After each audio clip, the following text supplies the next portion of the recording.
Hey, you guys, I'm back here in Colorado. Happy to be back. And I am talking today about the science behind walking because I love to walk and I talk about the importance of walking, but I've never really broke down the science of walking. And I'm a big advocate that education is motivating. And so I do have 2 degrees in education and I love doing this within CMW. But for my upcoming walking challenge, I'm going to be educating people on why we need to walk. And what I want to share with you right now are the top 5 health benefits of walking. Because truth be told, guys, if I could put in a pill the benefits of walking even just 1 mile, which takes 15 to 20 minutes, you would never need another supplement or medication ever again. This is just how powerful walking is for the body. And I want to share the 5 top health benefits of walking. And so the first one is improved heart health.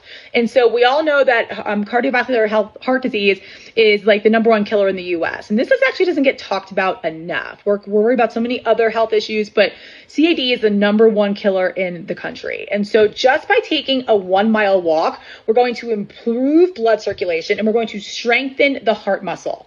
And the heart muscle is the most important muscle in your body, not your biceps, not your glutes, not your legs. It is your heart. And so walking will improve our heart health. And so many of us are worried about our clogged arteries and we're taking all these supplements to improve our heart health, but we're just not moving.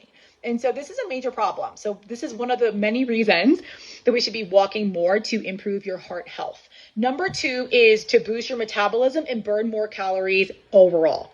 Okay, so here's a little scenario, guys. Let's say a 150-pound person goes and walks a mile. That person's going to burn 100 calories just by walking that mile.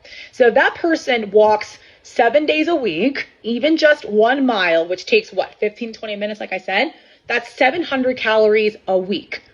Okay, so that will add up over the course of the month and over the course of their lifespan. So they're increasing their caloric burn over the course of the day, and consistently walking will boost their overall metabolism, which is how many calories you burn at rest. And rest is important. And even as a fitness fanatic as I am, I know the importance of rest. Our muscles grow back on rest days. We need to Netflix and chill sometimes. I'm a believer in that, but let's get the walking done first. Okay. Number 3 is the major mood boost that walking can create. We all know that exercise is a natural antidepressant and it can boost your endorphins. Walking is no different. Just by getting outside or hopping on your treadmill or pacing around your house, however you want to walk, you are going to take a break from the day-to-day stresses of your life, right? So what also walking does is it improves our mindfulness. So instead of thinking about your to-do list or what you haven't done yet, right, or all the other stresses, you're thinking about your surroundings. Maybe you're walking with your dogs and you're connecting with them, or you are just talking with your friend on the phone, right? So it's just a little bit of a distraction from the rest of your day, right? And so it's going to automatically boost your mood just by the walking. I also know that walking improves our creativity, right? I find that my best business ideas and even ideas for my clients come while I'm walking. So this is why walking is such a big part of my life. And I also know that it helps improve my health as well. Number 4 is actually really shocking. And a lot of you are not going to believe me when I say this, but it's totally true, is that walking can improve our joint health and our joint strength. So even people that think, well, I have bad knees, so I shouldn't walk. The truth is that walking can actually improve the strength of the muscles around the joint. So it can improve your quads, for example. And so that's going to be helpful in overall your movement. But also, our joints need to move. Any physical therapist, any chiropractor will tell you the same thing, that not moving is really ruining your body. We need to break down that stiffness. And so this is where walking can come in handy, right? So it can improve our joint health overall. Sitting is the anti-medicine, okay? And number 5 is actually my favorite reason why we should be walking more, is improved sleep quality. So many people complain about their sleep quality, whether it's their inability to fall asleep or, more importantly, stay asleep. That's what most people say is their problem. And so the truth is, when we are more physically active during the day, at nighttime, our body knows that it's time to rest and recover. But if we're not moving around enough during the day, our body's not really going to rest at night because it doesn't have much to recover from. Okay, so a good night's sleep starts actually when you wake up in the morning, right? What are we doing in terms of movement early on and throughout the day? right? So that's also too another reason why your sleep is going to improve when you walk more is because it's going to actually help ease your anxiety at nighttime. So oftentimes at nighttime is when some anxiety shows up and you're thinking about what you have to do the next day or what you didn't get done that day or what happened that day.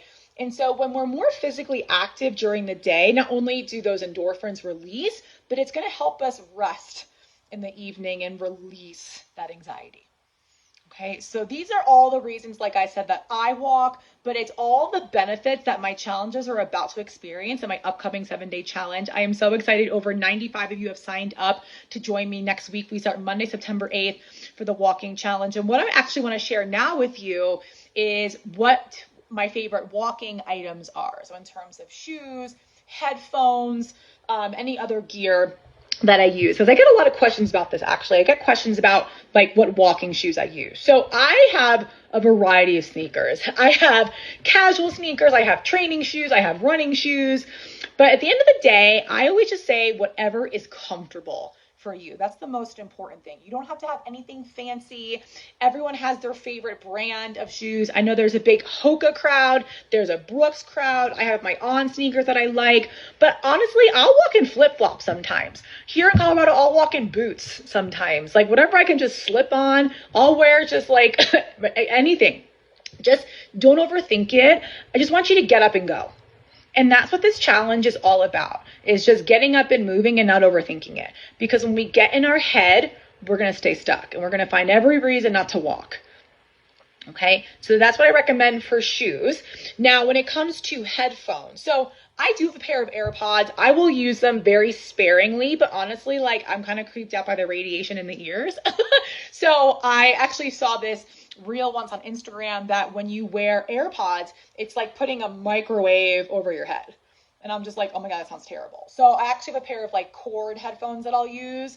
Or, you know, if you don't need headphones, you don't use them. But sometimes I'll call with a client while I'm walking, or I will listen to a podcast, or I'll listen to music. And so that's when I bring my headphones with me. But you don't need to have that. The next question I get a lot is about weighted vests. Do I walk with a weighted vest? I don't personally. I live here about 10,000 feet elevation.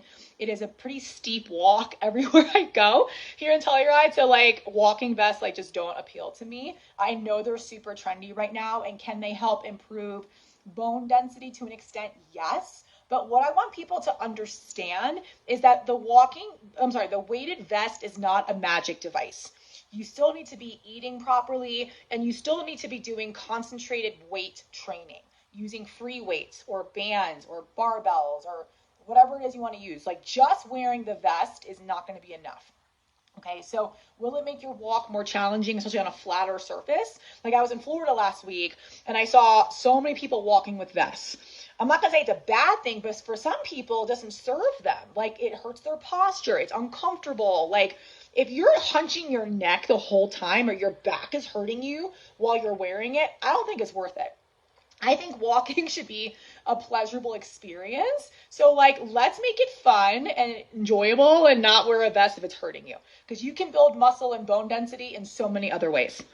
I promise you. And I'll talk all about fitness. I'll talk about nutrition a little bit. You know, my challenges are always so much more than just activity. I like education. Big part of my challenge. So if you haven't signed up for my challenge yet, I'm going to drop a link in the chat here for you to sign up. So, or actually no, on Instagram, I can't, I forgot. So just instead comment below walk and I'll DM you the link for you to join us. Like I said, we start Monday the 8th, 7-day challenge, but tomorrow, Friday the 5th, our pre-party starts, which I'm so excited about. I'll be sharing with you everything we're doing next week so you can plan ahead, get excited, build your momentum. We have a coaching call on Monday. So I'm pouring my heart into this challenge just like I always do.